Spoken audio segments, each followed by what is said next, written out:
Wanted to take a moment and check in with all of you.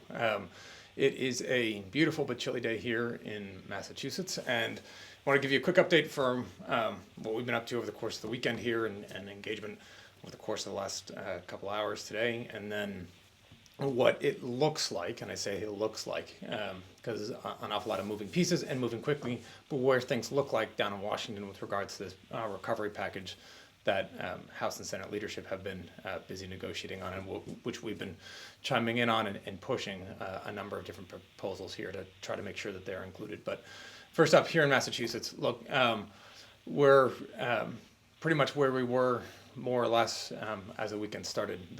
We have increased the number of tests, which is a good thing. It does mean that you're going to see the number of positive tests come back and see those numbers rise, which they are rising. About 25 to 30% day on day, and still rising dramatically, which does mean the virus is prevalent here and it's still spreading. And it means until we get are able to get in front of the spread of this virus, we all need to do our part. So we are pushing very strongly still to try to make sure that we get adequate supplies of that personal protective equipment. You've heard me talk about that an awful lot, but it is still the frontline issue for our doctors and nurses, emergency room officials, first responders. They need it. We're trying to chase down some leads to ensure that they get it, and we're pushing very hard to make adequate resources in this bill for it. Second is testing. While we're seeing increasing numbers of tests and tests become available, that's great. We still need to test far more people than we are. We still need to process those tests far more quickly. We still need to get in front of the diagnosis of this virus. And so we're pushing very hard for some additional accommodations to be put in this bill, and working with a couple of colleagues here to do so as well. We are seeing, we've had a couple of fatalities here in Massachusetts, and look, it's heartbreaking news, and our thoughts and prayers and our hearts go out to those victims and their families, and want to let them know that we are thinking of them, and we'll keep them and everybody else that is sick and battling with this virus in our prayers tonight.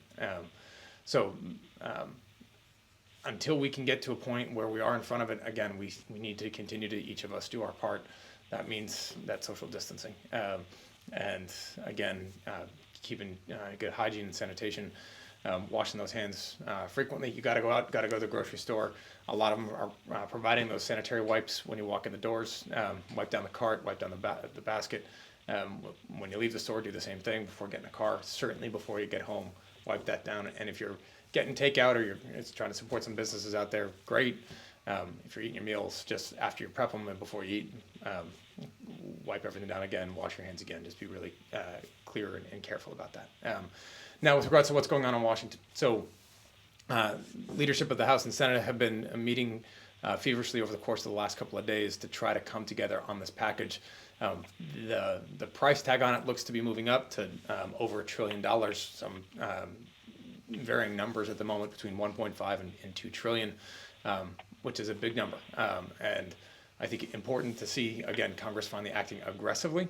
But we need to make sure we get to a package here that I think is what the American public needs, and isn't going to be solely focused on, or overly focused on, the needs of big businesses, which I think has been one of the challenges so far, and one of the reasons why these negotiations have been going on for a while, as Republicans have started with a bill that was markedly more pro-business and not focused on workers and their families. And so a couple of things that we are working on with our leadership to see some of these adjustments. The bill, at least the current version of it, includes a roughly $500 billion fund that is essentially administered by the Secretary of the Treasury to support literally businesses that they deem necessary or in the national interest. Well, that amount of discretion is just far too much for any one individual or entity to have. Let's put some clarification on that, restrictions on it. We need to support essential businesses here. Fine, maybe. Let's have a discussion as to what that means, what those definitions are. Two, let's make sure there's broad-based support for small businesses, and heartened to see some reports that there's support of up to $300 to $350 billion there, but I'm getting phone calls like crazy from small business owners, nonprofits, restaurants that are trying to keep their people on a payroll, trying to make sure they can continue to cover their healthcare costs, and it provides some semblance of support for their employees. We need to make sure those small businesses are taken care of. Want to make sure that in this next round that there is in fact money for state and local governments. Hearing from an awful lot of mayors about saying, hey, we need to have some flexibility here as these funds come out to be able to make sure that we support the organizations and entities to keep that can respond to the actual crises that we are confronting, and there needs to be support for them. There needs to be additional food stamps and nutrition assistance. We need to make sure that there's expanded paid emergency leave policies. And we need to make sure that, from my perspective, these direct payments that we've talked an awful lot about here are, in fact, as broadly based as we can to make sure that they get out into the community and that money gets back and filtered into our economy. So we're going to keep pushing on this, and we'll continue to push as well, as we talked about before, testing, PPE, that personal protective equipment, and a couple of other issues that we're continuing to fight on. So that's it for the update here. We hope that there's going to be some breakthrough in the course of the next couple of hours, and we are on 24-hour notice or so to get back down to Washington, although waiting for official word there, and we'll continue to chime in with our leadership shortly. We've got a really special guest on the phone, and that's what I was eager to have everybody hear from. I'm a huge fan of Peter Morley. I got to know Peter over the course of the last several years in his fight to try to make sure that this country makes good on a fundamental promise, that healthcare is going to be there for you when you need it. And that in the biggest, richest, boldest country in the world, we're not asking too much to say, hey, we can actually take care of our neighbor. Peter has persevered through an enormous number of health challenges, and many of you will know them. He's got an extraordinary following on social media.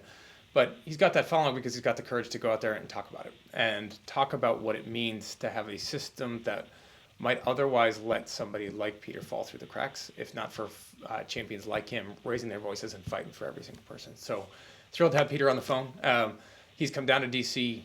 Frequently to champion the cause of affordable, accessible healthcare for everybody, and I couldn't think of a better person to have join us this afternoon to talk about not only what this looks like from an activist and advocate's perspective, but from somebody that has had the struggles that he has had with access to healthcare, what a pandemic means for him and how he's trying to fight through it. So, Peter, thank you for joining us, my friend. I'm so glad you're here.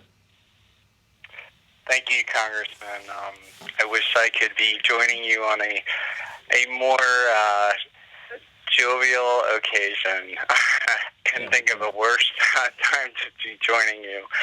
Sorry to say it like that. Well, thank you for that lovely introduction. And listen, I've been listening to your town halls, and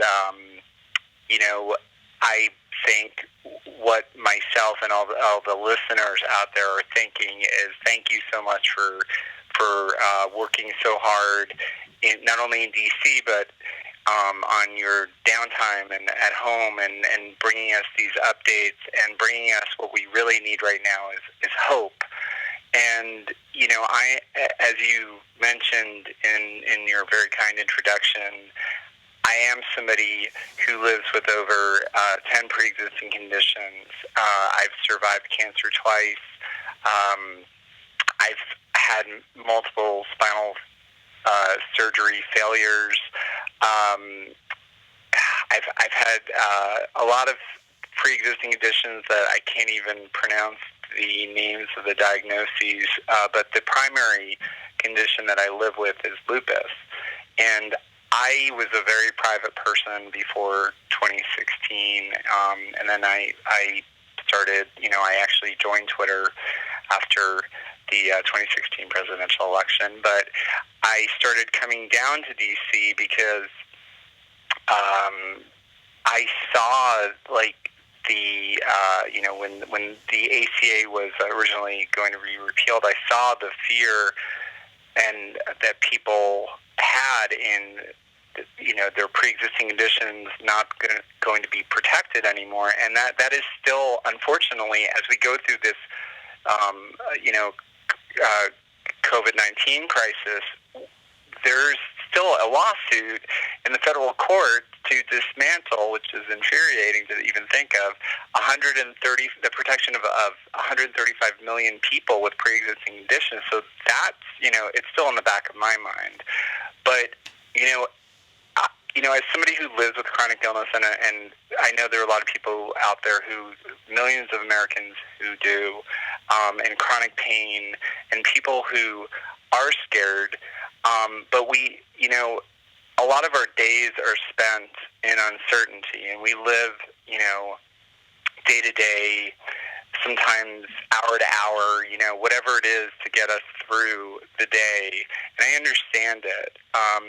The difference is I had years to adjust to that, and I know a lot of people in our country right now, they've had weeks, sometimes days, sometimes hours to adjust to this new reality that we're living in now. But I'm here to tell you that, thank goodness, this can be very temporary, and that is so important. And that is so important to keep in your mind, because we all need hope, and we all need something to look forward to. But the way I get through my days is just I get through the day, and I think that's how some of us need to adjust our mindsets right now, and maybe that will help the coping a little better, but that's the way I deal with it, and it works for me. It may not work for everyone, but there are a lot of things on my mind, and maybe we can talk about them a little further. Let me interrupt you there real quick, and let's get to a couple of those on your mind. But before I do, I'm just going to remind everybody, if you've got questions for Peter or me, write them on in the comment side section of our Facebook page, and we'll get to them shortly. We got one coming up from Jill, but let's just start, Peter. You said a couple things on your mind. Like what? Well, one thing, I'm a lupus patient, and there are people who are, have other autoimmune diseases that take some medication called Plaquenil, which is the President Trump has been, mentioning frequently, called hydrochloroquine or chloroquine. There are many different versions of it, and like a lot of people are very concerned about, what happens, if we're not able to fill our prescriptions. And my other concern, and a lot of people have brought this up to me as well, is why aren't people who are on Social Security disability being considered in the stimulus package? And I've seen, Senators Wyden and Warren, bring this up in the media, which I appreciated, and I know this is a concern of yours too. So those two things, those are the two things I've heard most from the people through social media. So, Peter, let me respond to both of those, and that was actually the second part was Jill's first question. So you guys are right there. First off, look, folks that have tuned in a couple of these have heard me say this now a number of times. I would never say that there's going to be a silver lining to this crisis, but one of the, I hope, lessons that we take from it is that the ways in which that this pandemic is actually working as this diagnostic die, showing the ways in which our system is fractured and how it fails far too many of us. And there was a great op-ed a couple of months ago by a colleague of mine, Anna Eshu, in the Washington Post, that talked about this thing called API, the active pharmaceutical ingredient. And about 80% of that, between 80 and 90% of that, is made in China for our pharmaceutical drugs. And so it means that if there's a supply chain shutdown or major disruption there, that it could put the supply chains there at risk. And we do make pharmaceuticals here. We have a robust life sciences and biotechnology industry here. You've got enormous ones right down the street here in Massachusetts. I think part of the question is, how do we, if we're going to look at some of these things, as the president has talked about steel as in our national interest in putting tariffs on other countries around the world, well, why not prescription drugs? Why don't we want to make sure that we can actually manufacture prescription medication that people need to be able to survive here? We ran into a shortage, believe it or not, you'll probably remember this, Peter, after the storms that devastated Puerto Rico, there was a shortage of saline solution. Why? Because a lot of the saline solution that our country depended on was made in Puerto Rico. Well, if we've made these supply chains essentially so efficient that they are vulnerable to a sizable disruption, well, there's going to be more sizable disruptions. And so we need to make sure that we have some level of redundancy put in place so that Americans can stay safe off of this healthcare system that we spend a third of, or spend trillions of dollars a year supporting, right? So that's one. And second, with regards to SSDI, you're 100% right. So a couple of things here. One, obviously Liz Warren calling that out as you would expect, and there's a reason why she's the champion she is, and glad to see folks drawing some attention to it. Not just ensuring that as we look at what's going to happen from the stimulus package, that we're not just focused on the kind of strategic companies, but who is falling through the cracks, who's going to be most impacted by the failures, economic failures, and healthcare failures across our system. Particularly as you've got hospitals, even those here in Massachusetts, that are saying, hey, we can't do the run-of-the-mill routine healthcare procedures anymore. We can't do anything that is not essentially an emergency because we have to deal with corona. Well, for folks that have complex medical histories, that's an added level of complexity and complication. So we need to make sure they're taken care of. Again, I'll get back to one of the key areas here that we've been plugging, which is those direct cash payments, to try to make sure that people have the flexibility and resources they need to get through this uncertain time, to make sure that those are not going to be impacted on taxes and not going to be impacted on your ability to be eligible for other federal benefits. But we need to make sure at this point that we're taking care of each other. This is we are in a crisis because we have a system that doesn't. We need to learn that lesson and ensure that we do going forward. So, thank you for saying that. I really appreciate that.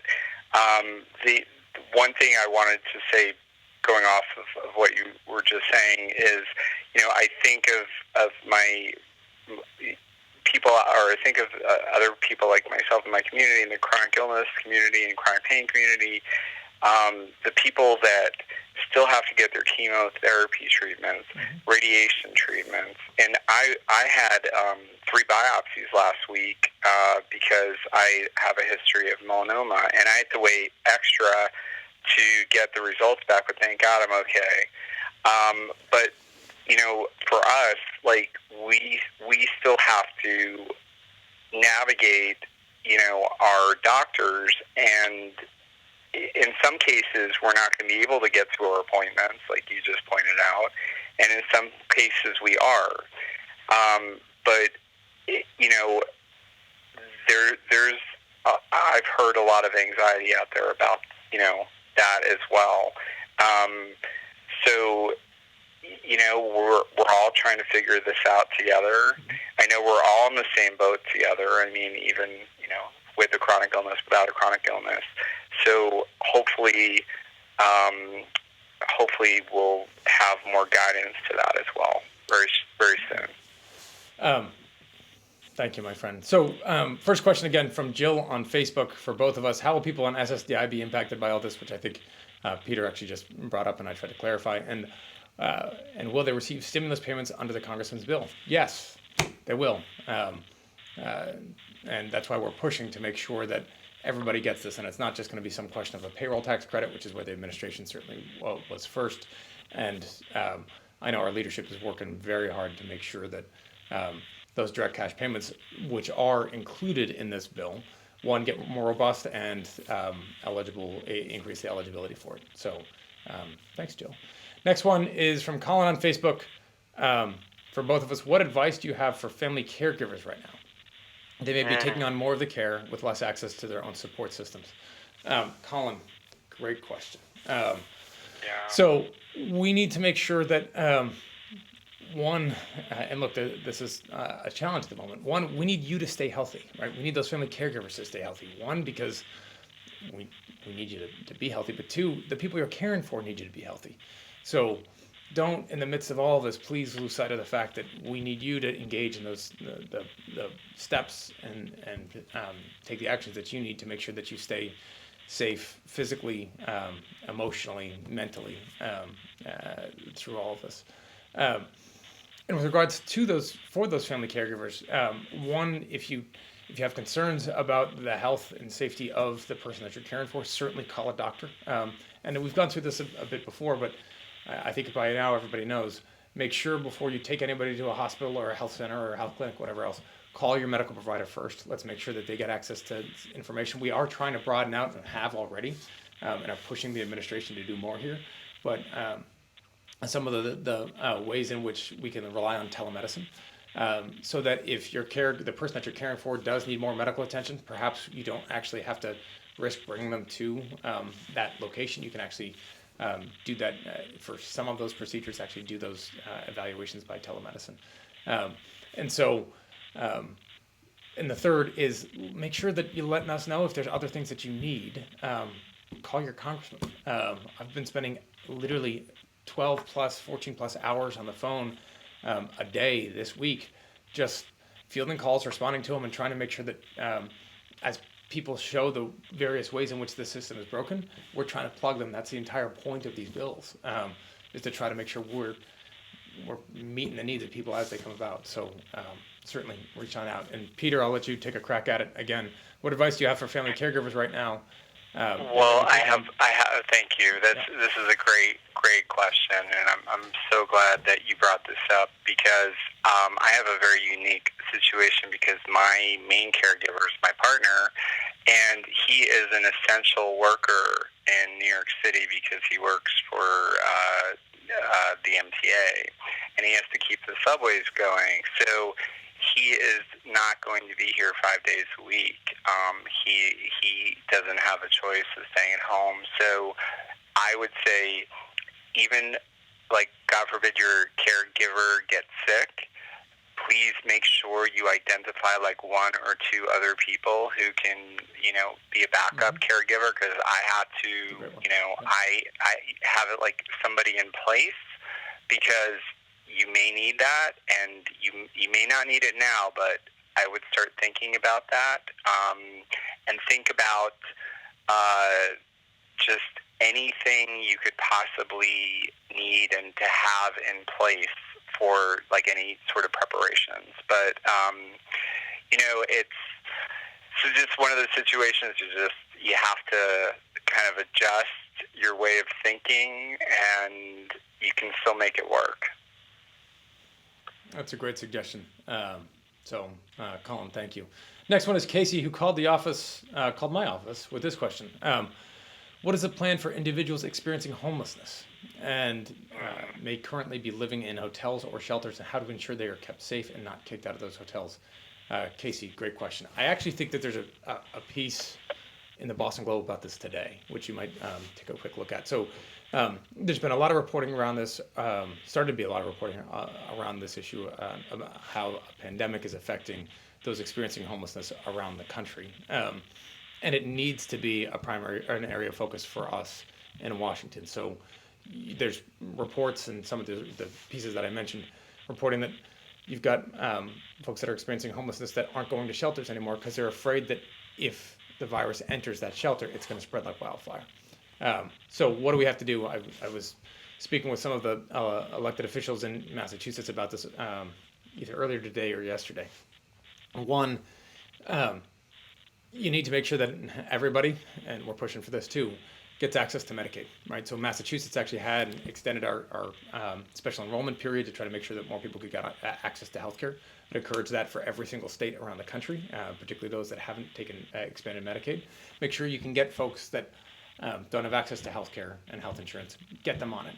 Then two, get health workers out in those communities trying to make sure, not just in the shelters, but on the streets too, trying to make sure that people are healthy and safe, and if they might be infected, that they're getting access to testing.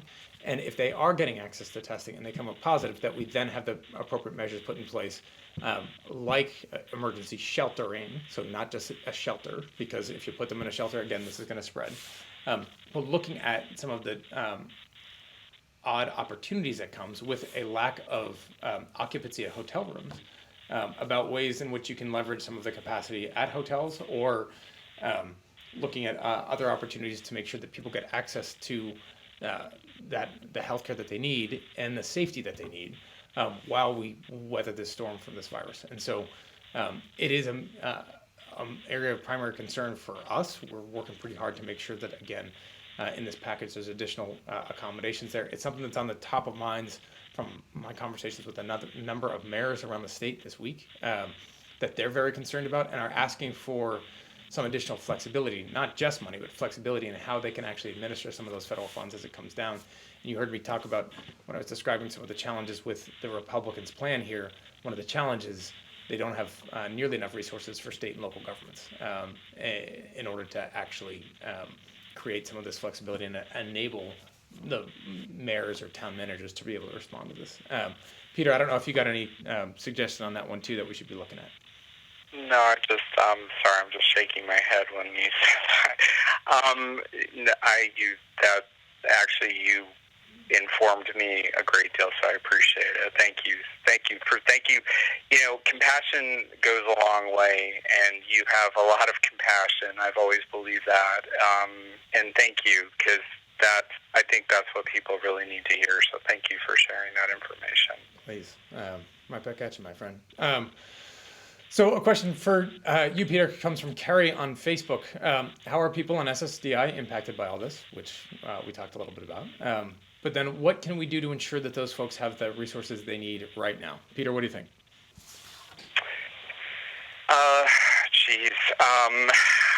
Well, as far as your own health, I mean, I think it's important for to check in with relatives or people that you know who are on SSDI to make sure that they're okay, and to see if you can reach out to them and provide them any relief. Reach out to your neighbors that you know that are in the disability community, and as long as you use all the precautions that Congressman Kennedy has said on this town hall. I think that's very important, is that you protect yourself as well. And if you are in the disability community, again, make sure you have your caregivers in place. Make sure you have your supplies in place. Make sure you have your medications filled, and just all your other essentials that you need. And I don't know. It's a really great question. It's a great answer, and we'll close on this one. So we'll wrap up here. But I know you'll have some thoughts on this, and I'll let you go first. Marie on Twitter writes for both of us: are there holes in our healthcare system that contributed to this crisis? What could have been done to prevent some of this? Yes, there are, Marie. Peter, how about it first? Oh, boy. Yeah. Well, I believe there are about 14 states that have an expanded Medicaid, and that's a good start. There's been an unfortunate amount, an abundance of sabotage to the Affordable Care Act. Had that not been done, had the ACA been enhanced and expanded and improved, we would have been a lot further, a lot more prepared for it. And, having the pandemic unit disabled did not help either. Probably the worst decision this administration has done with regards to this specific crisis. But I think that's enough, and it's unfortunate. Listen, we're all in this situation, and I don't want to just slam the administration because it's too easy. The hard part is we all have to get through this, and we all have to come out the other side together, and that's the most important thing, is that we all need hope right now, and we all need to help each other and stay calm. And it's so easy to panic too. I get it. I feel that anxiety too, and there are times in my day where I do get worried, but we are all in this together. I know it sounds very trite right now, but it's absolutely 1,000% true. We are there is no place in the world that they are not going through this. This is a global situation. We are all feeling it. So you are not alone. Marie, so Peter just gave you four big ones. Let me just add here. So one, yeah, a single payer system that where made sure that everybody had access to healthcare certainly I think would have helped. And as Peter talked about, and making sure that every state had expanded Medicaid, which was, by the way, the design of the Affordable Care Act before they were taken up to court, the Supreme Court the first time, was that every state was going to do so. So making sure people got access to healthcare that they need when they needed it is probably the first biggest thing. The second part is also, as Peter mentioned, there is not a single person that is anywhere near just basically literate on the challenges of our challenges to our nation from the globe today. That does not believe, that did not know that the potential pandemic was one of the big ones. And that while the threat of such a thing might have been remote, the impact of it could be severe, which means you might want to prepare for it. Urban and suburban communities, you pay to have fire hydrants put in. You probably never use them. But you think that it might be worth the expense to do so, because on the off chance that you need it, you're going to be really glad that it was there. Well, this administration essentially clogged up all the fire hydrants and got rid of them. Why? Because they thought it was cheaper and it wasn't worth actually investing in that emergency preparedness. Well, now we're seeing some of the consequence of it. Now, I'll be clear, this started overseas in China, and the Chinese were not as fast or as open or as receptive to our requests as they should have been. And that's on the Chinese. That's not solely on this administration. I will tell you, though, that I don't think that the administration's targeting of our international architecture, our structures, our cooperation that we built up for literally decades, the deliberate targeting and dismantling of that structure was helpful. And I don't think that the president's interactions with the Chinese has been particularly fruitful either.